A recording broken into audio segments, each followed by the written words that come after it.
Conservative force and non conservative force पढ़ना है। Session number 3 में लिखा है अपने मॉड्यूल में। अब वो जो लिखा है वो तो छोड़ो, तो इधर देख लो, 2 मिनट का काम है। कंजर्वेटिव और नॉन कंजर्वेटिव फोर्स। अब कंजर्वेटिव फोर्स फाइंड करना है, नॉन कंजर्वेटिव फोर्स फाइंड करना है, तो सबसे पहले अपने को ना वर्क डन फाइंड करने पड़ेंगे। क्या फाइंड करने पड़ेंगे? Work done due to conservative force. ठीक है, अब तुम लोगों ने वर्क डन पढ़े होंगे, work done in a conservative force. अब देखो सिंपल वर्क डन का फार्मूला क्या होता है, बोलो। Work done is equals to force into displacement. क्या होता है वर्क डन का फार्मूला? Force into displacement. ठीक है, अब कंजर्वेटिव फोर्स मतलब या कंजर्वेटिव वर्क मतलब which depend upon initial and final position। क्या होता है कंजर्वेटिव मतलब? it depend upon initial and final position, it does not depend upon the path। मतलब इसका जो वर्क होगा वो पाथ के ऊपर डिपेंड नहीं करता। किसके ऊपर डिपेंड करेगा? इनिशियल एंड फाइनल पोजीशन के ऊपर इसका वर्क डिपेंड करेगा। ठीक है, फॉर एग्जांपल से समझो, समझेगा तुमको इसका वर्क किसके ऊपर डिपेंड है? इनिशियल एंड फाइनल पोजीशन, रास्ते के ऊपर डिपेंड नहीं। फॉर एग्जांपल दो और खत्म करो सब। अब चलो देखो, ये क्या है? एक वेज से मेरे क्या भाई इंक्लाइन प्लेन। अब इसके ऊपर मैंने एक मास रख दिया। क्या रख दिया? एक मास। इसका लेंथ है L। कितना एंगल है मुझे नहीं पता, मैंने ले लिया थीटा। ठीक है, जम गई आता। अब एक बात बताओ, अब यहां से यहां जाएगा बेचारा ये A से लेके B तक, बीच में क्या इधर C। मैंने क्या बोला? ये किसके ऊपर डिपेंड है? Initial and final position. मतलब it does not depends on path, रास्ते के ऊपर डिपेंड नहीं। अब देखो मेरे 2 रास्ते बनाता हूँ, सच में कुछ भी बता रहा था, देखना पड़ेगा ना भाई। 2 रास्ते बनाता हूँ। मास को यहाँ से A से लेके B जाना है। कहाँ जाना है मास को? A टू B जाना है। एक पहला रास्ता हो गया, और दूसरा रास्ता जो हो गया ना A से C, C से B। मेन कहाँ पूछना भाई? दोनों मेन कहाँ जा रहे? B तक जा रहे हैं। पहला रास्ता और ये दूसरा रास्ता। अब दोनों का वर्क क्या है बोलते हैं? सेम। दोनों का वर्क क्या है? सेम। सच में सेम आता है कि चेक कर लेते ना भाई। तुमको क्या लग रहा है सेम आएगा क्या? ये ऐसा जाएगा और ये ऐसा जाके ऐसा जाएगा, तो दोनों का वर्क सेम आएगा क्या? चेक करना पड़ेगा ना। अगर सेम आता है तो ये कौन सा हो गया? कंजर्वेटिव, कंजर्वेटिव फोर्स या कंजर्वेटिव वर्क। बराबर, चलो चेक करते हैं। सर ये ऐसा जाएगा इधर, बराबर, तो फोर्स किसके लगाएगा? ग्रेविटी का। किसका? ग्रेविटी। अब ग्रेविटी का लगेगा। अगर वो कंजर्वेटिव हो गया, इसका मतलब ग्रेविटेशनल फोर्स कौन सा फोर्स रहेगा? Conservative force. कौन सा फोर्स रहेगा भाई? Conservative force. Magnetic force also conservative force, electrostatics force also conservative force. चलो चेक करते हैं। फर्स्ट रास्ते में work done due to first रास्ता। क्या है वर्क डन का फार्मूला भाई? Force into displacement. Sir displacement कितना दिख रहा है यहाँ से यहाँ तक? L। कितना दिख रहा?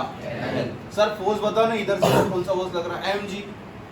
बट mg तो सर नीचे लगता है। इस रास्ते के अलोंग कौन सा रहेगा? इधर वाला दिख रहा है mg के कंपोनेंट्स। इधर नीचे mg, देखो अगर m इधर आता है तो नीचे क्या रहेगा? mg। इधर क्या आएगा बोलो? mg sign theta. तो इधर क्या आएगा फोर्स बताओ? समझे क्या? mg क्या लगेगा? इंक्लाइन प्लेन की mg साइन थीटा, बराबर। डिस्प्लेसमेंट कितना है? ये आ गया सर पहला वर्क डन। दिख रहा क्या पहला वर्क डन? ठीक है सर। अब दूसरे पाथ में वर्क डन देखो कौन सा है?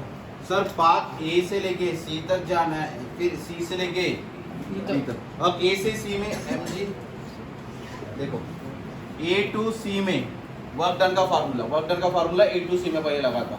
तो A टू C में फोर्स कैसे लग रहा है? देखो जरा, ब्लॉक इधर आ गया ना भाई। फोर्स किधर लगेगा? नीचे। फोर्स कहाँ लगेगा? नीचे। बट डिस्प्लेसमेंट किधर हो रहा? उधर। कॉस कितना आ जाएगा? नहीं समझा सर। ये भाई यहाँ पे अगर ब्लॉक रख दिया, अब ये रास्ते से उसको भेज रहा बॉल को, ये वाले रास्ते से भेज रहा। ठीक है, अब mg किधर लगेगा? डिस्प्लेसमेंट एंगल, एंगल जब 90, तो काय का वर्क भाई? वर्क A से C में क्या हो गया? 0, बराबर। अब वर्क कौन सा बचा? C to B। अब C टू B में बताओ ऐसा जाएगा ऐसा, तो ये तो सर पोटेंशियल एनर्जी के बराबर आएगा। तो पोटेंशियल एनर्जी क्या होता है?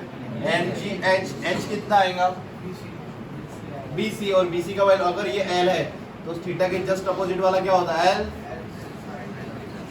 ये भाई समझ रहे क्या, ये अगर एल है तो वो नहीं क्या अपना साइन रेशियो से ये क्या आता है एल साइन थीटा, तो एच के जगह क्या आएगा M G L sine theta. मतलब वर्क डन दोनों पाथ में क्या हो गया बताओ जरा, सेम है क्या, पहले पाथ और दूसरे पाथ में देखो M G L sine theta, इसमें भी एम जी एल, इसका मतलब वर्क डन कौन से भी रास्ते से जाओ वर्क डन क्या होता है, अगर वर्क डन सेम है तो वो फोर्स कौन सा कहलाएगा, कंजर्वेटिव फोर्स। समझेंगे एग्जांपल, इसमें वर्क डन क्या हो गया सेम। चलो और एक बार बता तो रिपीट आ गया, तो मैंने यहाँ पे ऐसा कुछ लेके आया और मेरे को दो रास्ते दिखे, कितने रास्ते दिखे, एक ऐसा जाना है और एक ऐसा करके ऐसा जाना है, तो दोनों में बात कैसा है अलग है, पर फाइनल और इनिशियल पोजीशन कैसी है सेम। अपने हिसाब से फाइनल और इनिशियल पोजीशन सेम है तो वर्क क्या होना चाहिए सेम। अब चेक करते सेम है तो पहले पाथ कौन सा लेता हूँ मैं, पहला पाथ कौन सा है मेरा बोलो, ए टू बी, ये ए टू बी ना ऐसा, ठीक है। पहला पाथ कौन सा है ए टू बी, और दूसरा पाथ कौन सा है ए सी और डी, ये दूसरा पाथ है, ये पहला पाथ है। अब यहाँ से यहाँ तक जाना है तो वर्क डन का फॉर्मूला बोलो, फोर्स इनटू डिस्प्लेसमेंट, पर ऐसे अलोंग कौन सा फोर्स लगेगा M G sine theta, displacement नीचे नहीं, फोर्स नीचे डिस्प्लेसमेंट ऊपर, तो यहाँ साइन क्या चाहिए माइनस भी साइन आ सकता है, क्या साइन आ सकता है भाई, ठीक है यहाँ तक सही है। आ गया क्या तुम्हारा, अब ये वाले रास्ते क्या आ गया, अब मेरा रास्ता चेंज हो गया कौन सा ए टू सी और सी टू बी। अब ए टू सी में देखो काम कितना है, ए टू सी में देखो, ए टू सी में फोर्स किधर लग रहा नीचे, डिस्प्लेसमेंट किधर हो रहा आगे, कितना एंगल बन गया 90 डिग्री, तो काय का वर्क भाई, वर्क कितना हो गया ए टू सी में वर्क 0, पर सी टू बी में देखो, सी टू बी में देखो क्या आएगा M G H, M G H, M G किधर लग रहा नीचे मतलब माइनस, और एच कितना होगा ये कितना है एल साइन थीटा, दोनों का वैल्यू ऑलमोस्ट क्या है पूरा का पूरा सेम है, पूरा का पूरा सेम है, मतलब फोर्स ड्यू टू ग्रेविटेशनल, ये ग्रेविटेशनल फोर्स कौन सा फोर्स कहलाएगा कंजर्वेटिव फोर्स, कौन सा फोर्स कहलाएगा भाई क्यों कंजर्वेटिव फोर्स, क्योंकि फाइनल और इनिशियल मतलब फाइनल और इनिशियल पोजीशन के ऊपर कौन डिपेंड है अभी, वर्क, पाथ के ऊपर डिपेंड है क्या, रास्ते अलग अलग है भाई पर वर्क सेम है, क्योंकि इनिशियल और फाइनल पोजीशन सेम होने के कारण वर्क सेम है। जब ऐसा होता है तो ये फोर्स कौन सा कहलाता है कंजर्वेटिव फोर्स, क्या कहलाता है ये, इसके एग्जांपल कौन से फोर्स है कंजर्वेटिव फोर्स के एग्जांपल, ग्रेविटेशनल फोर्स कौन सा रहेगा भाई, ग्रेविटेशनल फोर्स, इलेक्ट्रोस्टैटिक्स फोर्स कौन सा इलेक्ट्रोस्टैटिक्स फोर्स, मैग्नेटिक फोर्स, इस तरह का। अभी तो अपने ग्रेविटेशनल पढ़ना है, समझे क्या कंजर्वेटिव फोर्स समझे क्या होता है, it depend upon initial and final position, it does not depend upon, देखो बात अलग अलग लिए तो भी मेरा आंसर क्या आ गया, इसको बोलते हैं कंजर्वेटिव फोर्स, क्या बोलेंगे इसको अपन, तो सर नॉन कंजर्वेटिव फोर्स भी होता है क्या, हाँ होता है, अभी चेक करते हैं। नॉन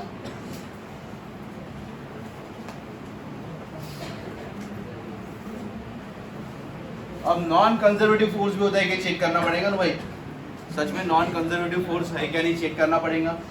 अब देखो नॉन कंजर्वेटिव फोर्स का एग्जांपल भी अपन करके देखते हैं, सच में वही रहता है। अब नॉन कंजर्वेटिव फोर्स मतलब क्या होगा, डिपेंड अपॉन पाथ, किसके ऊपर डिपेंड करता है भाई, डिपेंड्स अपॉन पाथ, पाथ के ऊपर डिपेंड रहेगा, किसके ऊपर डिपेंड रहेगा, पाथ के ऊपर, इनिशियल और फाइनल पोजीशन पे नहीं, किसके ऊपर डिपेंड रहेगा, सर ऐसा कैसा हो सकता है, चलो चेक करके एक एग्जांपल से चेक करते हैं। एक मैंने यहाँ पे क्या बना दिया, ये राउंड टेबल बना दिया, क्या बना दिया भाई, राउंड टेबल बना दिया, ठीक है। इसमें लिखा ए और इसमें लिखा बी, क्या लिखा ए और बी, ठीक है। मैंने ना एक पार्टिकल को मतलब एक पार्टिकल को पहले ए से लेके बी भेजा, कैसे भेजा, ए से बी, ये पहला पाथ हो गया, और दूसरे को वही पार्टिकल को दूसरे टाइम कैसे भेजा, आधा सर्कल करके भेजा, क्या करके भेजा, आधा सर्कल करके भेजा, मतलब आधा राउंड मार के बी तक पहुंच, बराबर समझ रहे क्या।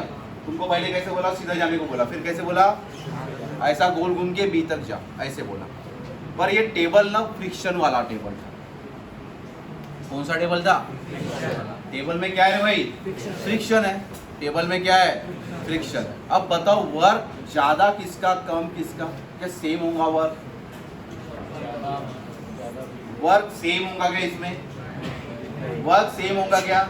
नहीं, फ्रिक्शन तो पूरे पाथ में लगेगा ना भाई। चल दूसरा एग्जांपल, तुमको मैंने बिठा दिया रोड पे और ये ऐसा रोड है, ठीक है, ये खड़खड़ खड़खड़ वाला रोड है अपना, तुमको घिस घिस के मैं लेके जा रहा हूँ ऐसे भी, फिर दूसरे रोड से ऐसे लेके गया, तो बताओ भाई मजा कौन सी इसमें आएगा? ज्यादा किस में आएगा? ये राउंड वाले इसमें, क्योंकि उसमें रास्ता कितना कवर हो रहा? ज्यादा कवर हो रहा, क्योंकि फ्रिक्शन ज्यादा। मतलब इस केस में फ्रिक्शन फोर्स कैसे लग रहे ना, फ्रिक्शन फोर्स कैसे लग रहे? डिफरेंट। मतलब यहाँ पे वर्क कैसे होगा? अलग अलग होगा। वर्क कैसे होगा भाई? अलग अलग। चलो दूसरा एग्जांपल अगर करते अपन, इसको अपन चेंज कर लेते हैं और ये कर लेते हैं, एक स्क्वायर टेबल बनाते हैं। क्या बनाते भाई? ठीक है,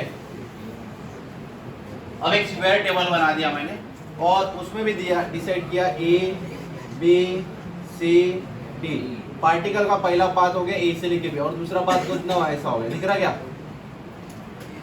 बराबर। अब बताओ भाई इसमें अलग फोर्स लगेगा सिर्फ ए बी के कॉलम पर, इसमें फोर्स कैसे लगेगा? ए से डी पे लगा फ्रिक्शन। कौन सा फोर्स लगेगा? फ्रिक्शन। मतलब इसमें फोर्स अलग है और इसमें फोर्स अलग। क्यों सर? क्योंकि पाथ अलग है। समझ रहे क्या? जितना तुम घिसोगे उतना फ्रिक्शन ज्यादा लगेगा। समझ रहे क्या? जितना तुम घिसोगे उतना फ्रिक्शन फोर्स ज्यादा, फ्रिक्शन फोर्स ज्यादा, तो वर्क भी ज्यादा। समझ रहे चीजें? तो ये जो है किसके ऊपर डिपेंड करता? पाथ। मतलब फ्रिक्शन फोर्स कौन सा फोर्स रहेगा भाई? Non conservative force. Friction force कौन सा रहेगा? नॉन कंजर्वेटिव फोर्स रहेगा। समझ रही चीजें तो भाई? समझे क्या? क्योंकि दोनों में वर्क कैसा हो रहा? डिफरेंट। कैसा हो रहा वर्क? कैसा डिफरेंट हो रहा है ये समझा नहीं सर अभी तक। क्योंकि इसमें फ्रिक्शन कहां से कहां तक? ए से लेके बी तक। इसमें फ्रिक्शन कहां लग रहा है? ए से डी भी लग रहा अपोजिट में, इधर भी लग रहा अपोजिट में, इधर भी लग रहा अपोजिट में। तो फ्रिक्शन कितने बढ़ गया भाई? 3 गुना बढ़ गया। तो वर्क डन भी क्या होगा? समझ रहे क्या चीजें समझ रहा? मतलब ये कौन सा फोर्स रहेगा? इसका एग्जांपल क्या रहेगा बोलो? Friction force. फ्रिक्शन फोर्स कौन सा रहेगा? Non conservative force. कौन सा रहेगा? Non conservative force. समझे चीजें? पक्का? डिस्प्लेसमेंट वही रहना ए से लेके बी तक, पर फ्रिक्शन पूरा पाथ में लग रहा, लगाना पड़ेगा इतना। चलो ठीक है सर। कभी कभार ना ऐसा क्वेश्चन आता है, देखो कभी कभार ऐसा क्वेश्चन आता है, F is equals to 2x i cap plus 2y j cap plus 3x k cap. ऐसा कुछ क्वेश्चन आता है, बराबर ऐसा क्वेश्चन आता है और बोलते हैं कि whether this force is conservative और नॉन कंजर्वेटिव। पूछते हैं, क्या पूछते हैं? ये फोर्स कंजर्वेटिव है कि नहीं है, ये पूछते हैं बस। तो तुमने क्या करना पड़ेगा? देखो मैं इसको ऐसा लिखता हूँ सबसे पहले, fx i क्या प्लस fy j क्या प्लस fz, ठीक है, नॉर्मल ऐसा लिख लिया मैंने, ठीक है। अब कंजर्वेटिव है नहीं है चेक करने के लिए पता है क्या करना पड़ता है? अब इसका derivative f d by dx, मतलब इसका derivative of f with respect to y, with respect to y, और इधर derivative of fy with respect to x, with respect to, मतलब इसका डेरिवेटिव इसके साथ, इसका डेरिवेटिव x के साथ। ये वाला फैक्टर तुम्हारा क्या आना चाहिए? सेम आना चाहिए, पहला क्वेश्चन। उसके बाद derivative of fx with respect to z, समझे क्या? फिर इधर derivative of fz with respect to, उल्टा नहीं करे, इधर का इधर, इधर का इधर, समझे क्या? fx का डेरिवेटिव y के साथ, fy का डेरिवेटिव फिर x के साथ, इसका fx का डेरिवेटिव z के साथ, तो fz का डेरिवेटिव x के साथ। समझ रहे हो? तीसरा अभी कौन सा बच्चा बताओ? y और z। तो क्या लिखूंगे? Derivative of fy with respect to z, और यहाँ पे derivative of fz with respect to. अब ये क्या करोगे? पूरे अगर सेम आते हैं इट मींस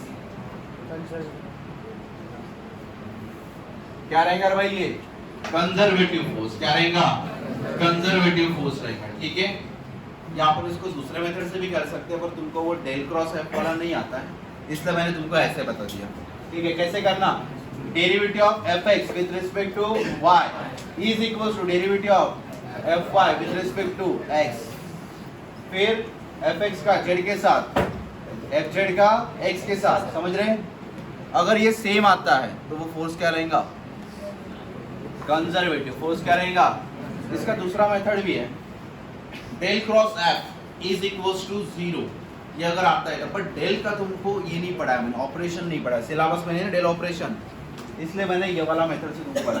अब ये क्या है, कुछ नॉर्मल मेथड, ये क्या करना है भाई, x का डेरिवेटिव फिर y के साथ, फिर y का डेरिवेटिव x के साथ, फिर ऐसे करना है z का y के साथ, तो y का z के साथ कर लोगे। तो ये अगर ये 0 मतलब ये सेम आता है तो वो क्या रहेगा कंजर्वेटिव, क्या रहेगा भाई वो। चलो इतना लिख लो,